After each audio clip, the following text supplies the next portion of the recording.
Yo, what's up guys, it's King Sean here, back with another video, and in today's video, I will be going over Washington Commanders' finalized 53-man roster, as well as all the cuts that happened today, and a quick Brian Robinson update at the end. So, if you guys are new to my channel, leave a like down below, subscribe, and turn on those post notifications. We are so close to 700 subscribers, guys. So if you could do me a favor and get me there, it'd be really appreciated from me. So other than that, let's get straight into the video.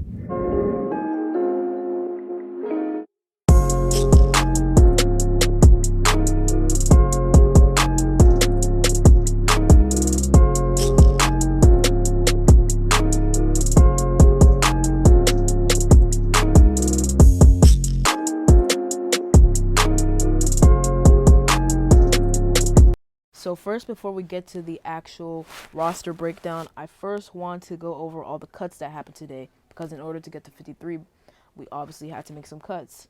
So we officially cut 25 players and put 3 others on IR.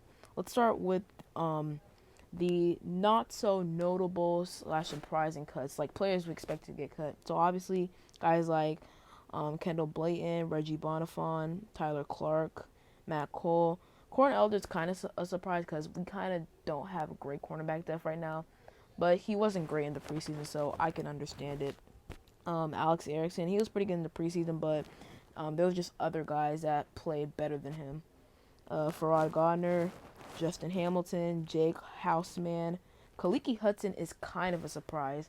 Now he hasn't been great this offseason, in the preseason and training camp too, but I still thought they would have kept him, but no, I guess not. We actually kept, I'm pretty sure, Milo Eifler and Dijon Harris over him, but we'll get to that later in a second. But we also cut Danny Johnson, who wasn't great in preseason, Nolan Laufenberg, Wes Martin, Kyron McGowan, Mark Michelle, Aaron Martero, Dewan Neal. He was cooked against the Ravens. He was looking like burnt toast out there. I'm not gonna lie, but yeah, he wasn't great. We also cut Jake Penisk. Sorry if I'm butchering his name. Stephen Parker, John Top, and Trey Walker. Now, the one guy I want to get to, which is a surprise cut to me, is Jaret Patterson. I thought Jaret Patterson was actually gonna make this roster. I was rooting for him to make the roster. And even if he got cut, I think he'll make the practice squad, which I think he will. But we kept Jonathan Williams over him. That's kind of a surprise to me, at least, because I feel like Jaret Patterson did enough that last preseason game against the Ravens to actually make his case to make the roster. Now, to be fair, in Jonathan Williams' case, he has looked a bit better than Jaret Patterson this offseason overall. In training camp especially, but I still think Jonathan Williams should have made it over Jaret Patterson. Jaret Patterson should have made it over Jonathan Williams. So, let's move on to the players that got placed on injury reserve. We only have 3 here. Tackle Willie Bevers, cornerback Josh Drayden, and Keith Ismail. So those are the 28 players that got cut or placed on injury reserve to bring us down to the 53-man roster, which we will break down right now. All right, and now here's the official 53-man roster for the Washington Commanders. I kind of like how they put it into one picture and broke it down here. So we'll go position by position, starting with the offense. With the quarterbacks, we kept 3 on the roster. Obviously, the starter will be Carson Wentz, backup Taylor Heinicke, and the third string will be Sam Howell. No surprise there. Obviously, during the preseason, people are like, make Sam Howell quarterback 2 or quarterback 1. Me personally, I kind of was like that maybe the first week of the preseason, but after the second week of preseason, you saw those rookie mistakes from Sam Howell, and even in the first preseason game. So he's obviously going to be our quarterback our developmental quarterback, and Taylor Heinicke is the backup to Carson Wentz. So no surprises there. Let's move on to the running back position. You have Brian Robinson, who I'll get to in a second, J.D. McKissic, Antonio Gibson, and Jonathan Williams. Now, I first want to start with Brian Robinson, and obviously, as we all know by now, he got shot twice. I'm pretty sure in the leg, in his lower body on Sunday while he was in DC. So he's doing well now. He got transported to the hospital. Surgery went well for him, and he actually returned to the facility today, which I'll talk about later in this video. But I'm just happy Brian Robinson is doing okay, and I'm really happy he made this roster. I mean, obviously we knew he was gonna make the roster, but we didn't quite know if he was gonna start on like something like an NFL I list or IR, maybe even PUP. So he still could, but I'm just glad he's on the roster, and hopefully he'll be able to return later this season. But it's not all about football. Life is also important too. So he should take all the time to rest up and get back to 100%. And then you have guys, obviously J.D. McKissic, Antonio Gibson, and Jonathan Williams. Like I said earlier, kind of surprised he made the roster. I thought Jared Patterson would make the roster, but obviously on his side, in his case, he has been looking a bit better than Jared Patterson overall this offseason. So I guess you could call it a surprise, maybe not. To me, it kind of is. I wish Jared Patterson made the roster, but I'm also fine with Jonathan Williams. So there goes the running back position there. And as for the wide receivers, no real surprises here. Obviously, Jahan Dotson, De'Ami Brown, Curtis Samuel, Terry McLaurin, Dax Milne, and Cam Sims. Now, we did cut Alex Erickson.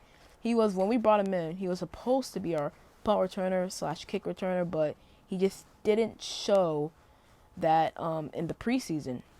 I don't know why, but it just wasn't looking great for Alex Erickson in the preseason. Now, he did look good on the offense in preseason, but we signed him mainly to be our kick returner / punt returner, and he just didn't show why he could be that. So kind of a disappointment there from Alex Erickson, but we have guys like Dax Milne who can step up and be that punt returner or kick returner for us. So yeah, no real surprise at the wide receiver group.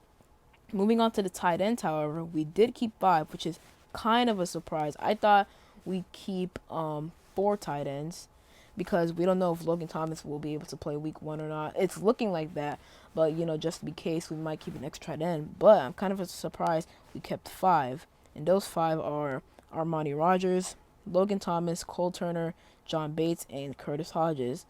Before, I thought we were going to keep 4, Logan Thomas, Cole Turner, John Bates, and Armani Rogers. I'm very surprised we kept Curtis Hodges. Now, I'm guessing this is due to our tight end room being kind of injured right now. Obviously, you have Cole Turner and John Bates who are still working their way back, aiming for week 1. I'm confident that they'll play week 1, but just in case, I guess we kept an extra tight end on the roster in case they won't be able to play week 1. Now, the thing is, Curtis Hodges is injured right now, and I believe we might place him on IR, or maybe we might place him on IR because he is a little banged up right now. So and we might bring someone else in to replace him while he's on IR recovering. So kind of surprised that we kept 5 tight ends, but another team, the Dolphins, they also kept 5 tight ends. So it is a surprise, but at the same time, I kind of understand it, because you don't know if some guys are going to be ready for week 1, like obviously Cole Turner, John Bates, Logan Thomas. So we're going to need that depth. So so that's the tight end position. Now moving to the O-line, we kept 9 offensive linemen. And that includes Trey Turner, Andrew Norwell, Wes Schweitzer, Chris Paul, Charles Leno, Chase Roulier, Sadiq Charles, and Cornelius Lucas. Not a lot to say there. I mean, no surprises at all there.